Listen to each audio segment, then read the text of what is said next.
you gorgeous people of the interwebs. I hope you're having a fan-dabby-dozy day today. Today, I'm going to do the Inside the YouTube Studio Q&A as created by the lovely Meredith of Living Lux with Meredith.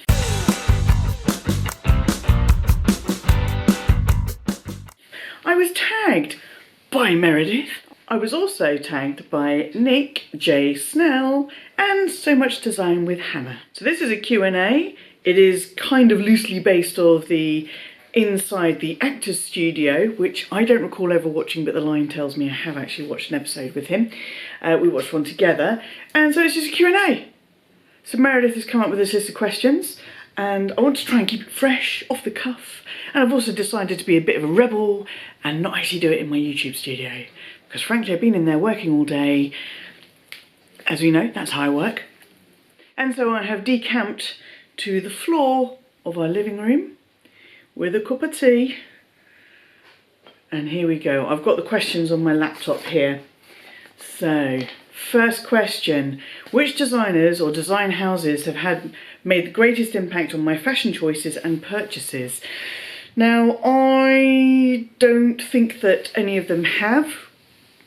Mostly because I don't have any ready to wear, but if I was able to hit up the ready to wear for any designer ever, hello Daisy, it would be Alexander McQueen. I think the biggest influence on my fashion choices is the fact that I still think I'm 15 up here, so I still go for the kind of stuff that I was wearing when I was 15. When you dress for the day or an event, what do you think about? Is there an impression or message you're conveying? I think the underlying or the overarching message I ever want to convey, regardless of whether I'm dressed casually or dressed up for an event, is it was deliberate. I don't want to look like I've just run through a wardrobe and gone like that and seen what's stuck. That's pretty much it. What turns me on creatively? I don't know. I actually don't know. What turns me off? I also don't know that one. This is not going to be very exciting, is it? How do I celebrate big events or achievements in my life? Mostly going out for dinner. Slap up din-dins with some lovely wine and champagne and cocktails. Sometimes I'll mark things with a prezi to self, gifts to self, in which case it would be mostly bags, which you're probably not too surprised to hear. Who or what inspires me in my everyday life? It's very, very easy. It's also very, very cheesy, or it could be cheesy, but it is the Lion. He is my absolute best friend. He is my partner in life, partner in crime. He is an astonishing person, actually. Really is an astonishing person. And I am not saying that because he's my husband. He's my husband because of that. Let's put it that way. We met when we were quite established in our lives. Like he was 39, I was 34 or something. We were both fairly formed human beings at that point. He's always been much more of a team player.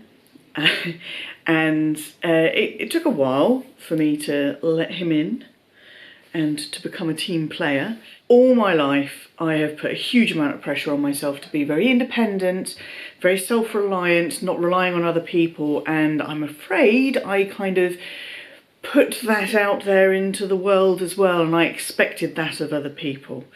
The Lion has softened me a little bit. You know, we all need help every now and then.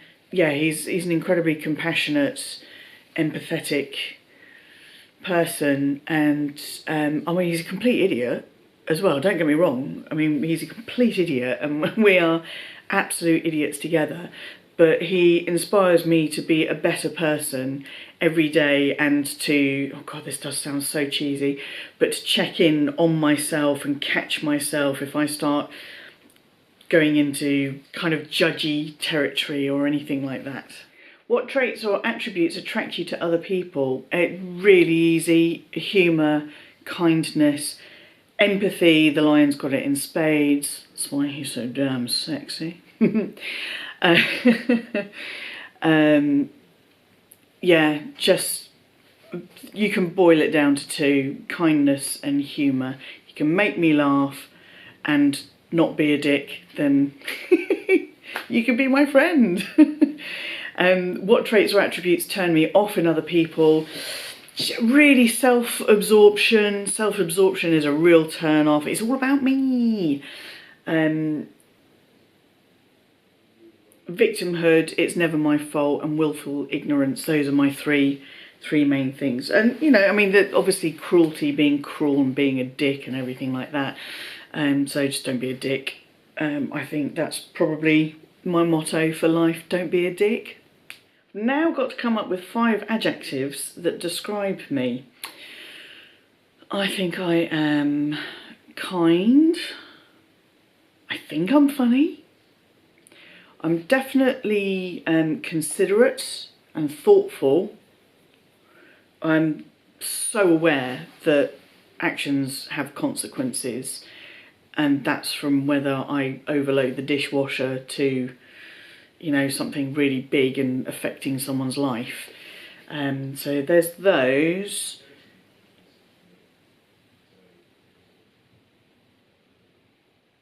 I can be a bit judgy.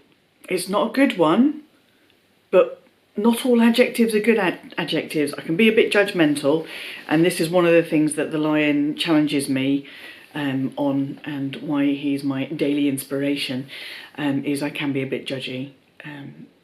Yeah. What is my favourite word? Okay, this is easy, and it's a word. It's not what it conveys or anything. It is a word for word's sake, and that word is happenstance. And it's been around for donkey's years. I did look it up. When did it first used? 1857. Yes, happenstance. And it's a mashup of happen and circumstance, and it's kind of a coincidence. Way before benefer and frenemy, all of those mashups. I'm a big fan of words in general. I love words and phrases, where they come from, the etymology. It tickles me. It really, really does tickle me. What is my least favourite word? Again, also really, really easy. And it is prick. And I just hate it. It sounds so ugly. I like a lot of the other words that other people dislike, like moist. I actually really like that word. But prick, no, it's full of venom, and it's full of, oi, prick. It's just disdainful and horrible, and I don't like it. What sound or noise do you love? Oh, it's my cat's purring. And all of the other squeaky noises that Daisy makes, because she makes a full crazy range of sounds. But yeah, absolutely my favourite sound pretty much has always been cat purring. And what is my least favourite sound? No, my sound or noise I hate, it's the lion in the office next to me clicking his pen top when he's on a conference call. He's on a lot of conference calls as well. It drives me absolutely spare. It drives me to distraction. I hate it. So stop doing it. I got him a fidget spinner to play with while he was on conference calls. He made that really noisy as well. Really, I don't know how it's possible. What profession other than my own would I like to attempt? I would love to be involved in construction, in building. I would love to be a foreperson on site. I love being on site.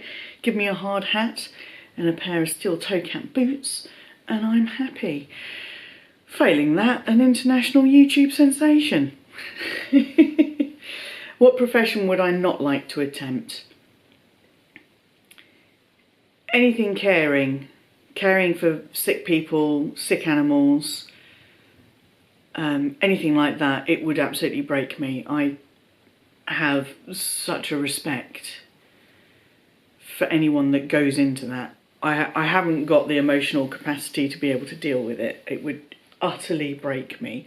I can't watch like an animal rescue centre advert on TV without bursting into tears.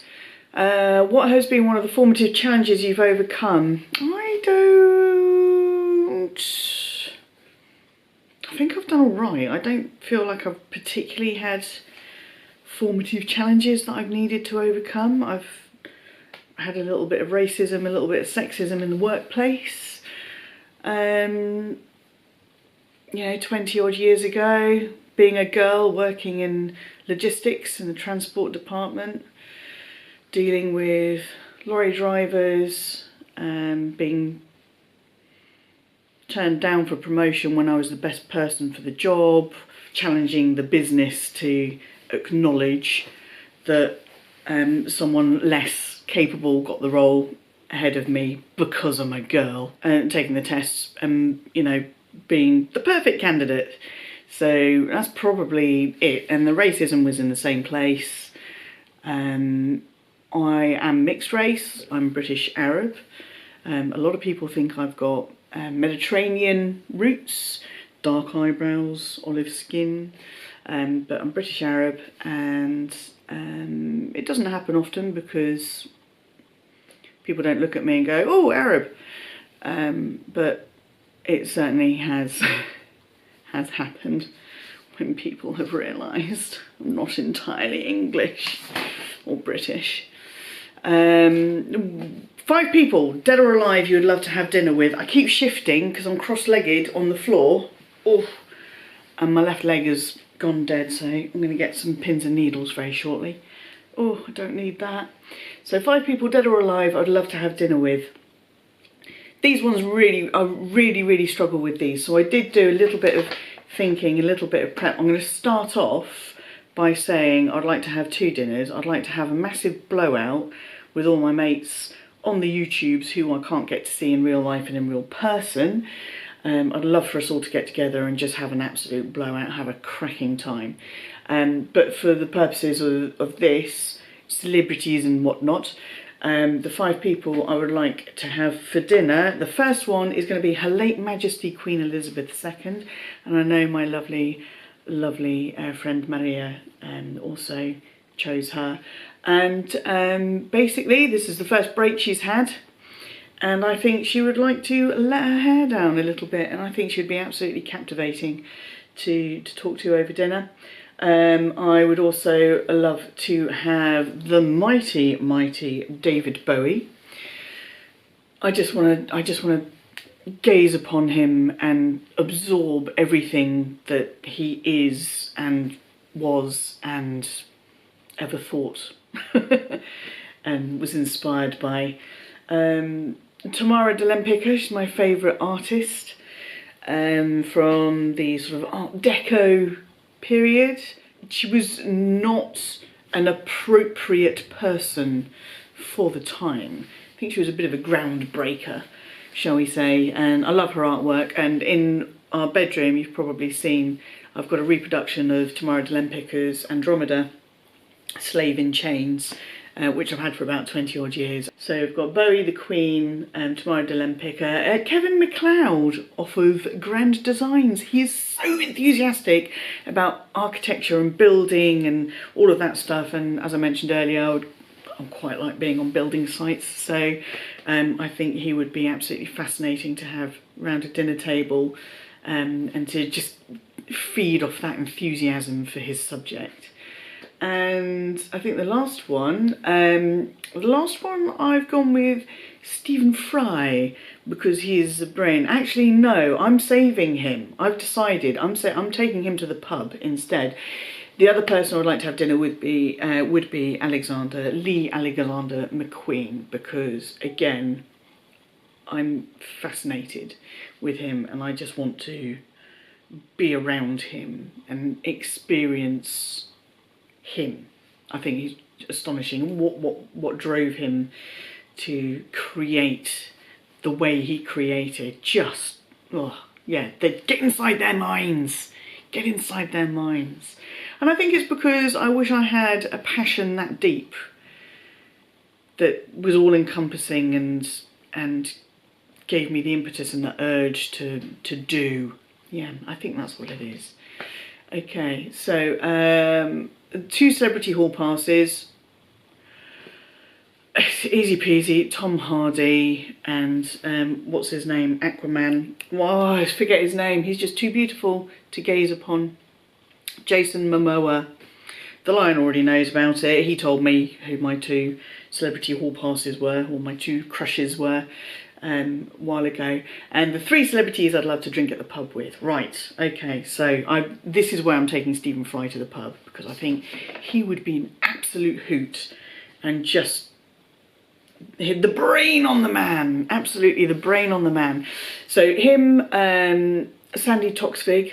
I have adored Sandy Toksvig since like the early 90s. She is screamingly intelligent, hugely funny. I just adore her. And the Lion and I actually went to see Sandy Toksvig when she performed at our local theatre. And she threw out to the audience, anyone want to ask me a question? And the Lion stood up and asked a question. And I think it was about, what was it about on desert islands? What would be a desert island disc or book, or the one thing that you would take? And she quipped something like, are you coming with me, darling? And I said something like, take him, please, from my seat. And she said, is that Mrs. Mark? And then she said, Mrs. Mark, come and meet me at the stage door after the show. You've won a badge. So I've got a little Sandy Toksvig badge on one of my coats out there.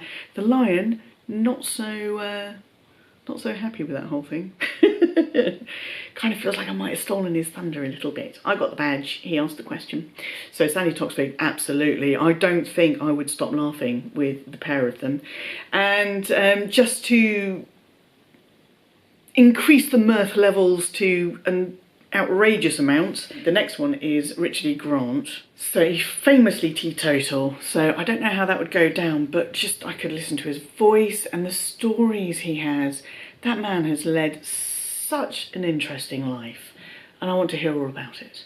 Which song lyrics do you really connect to and why? Please include artist and song title. This is a tricky one. There are just too many.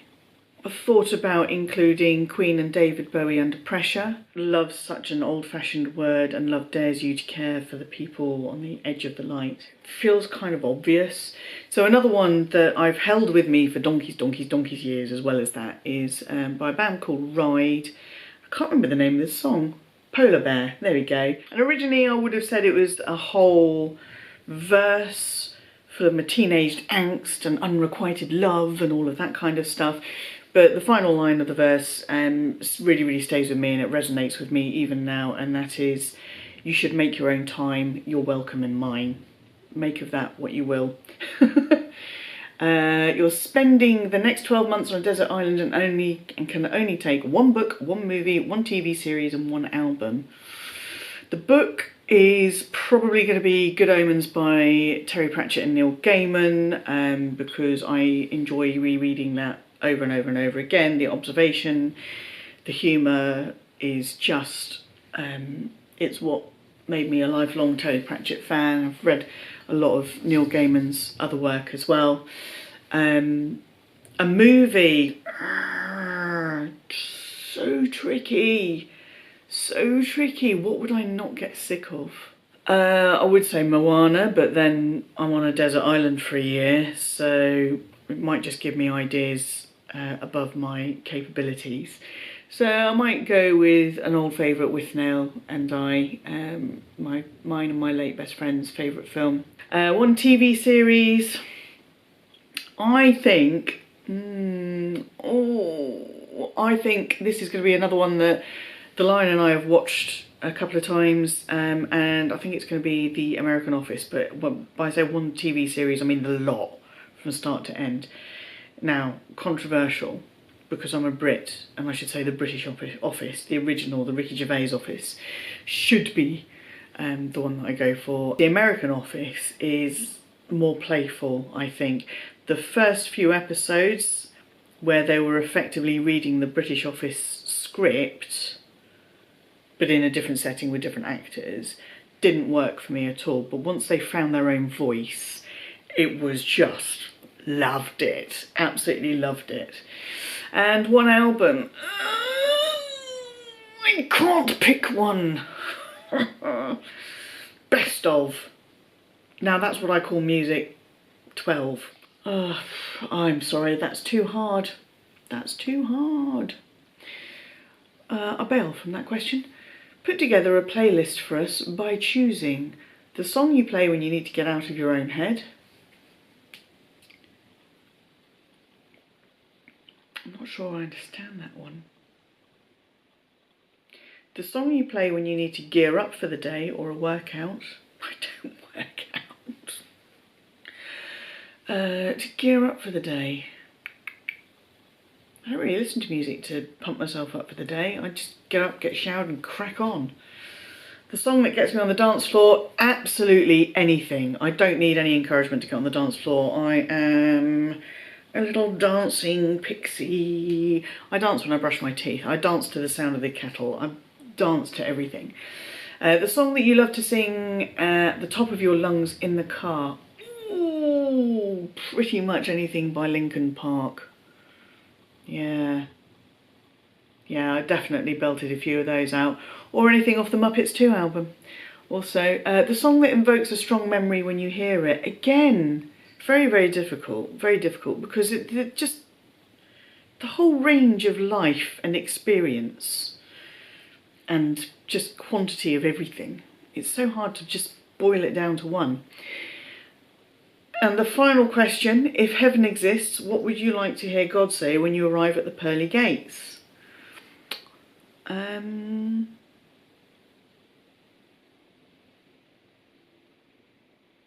Welcome.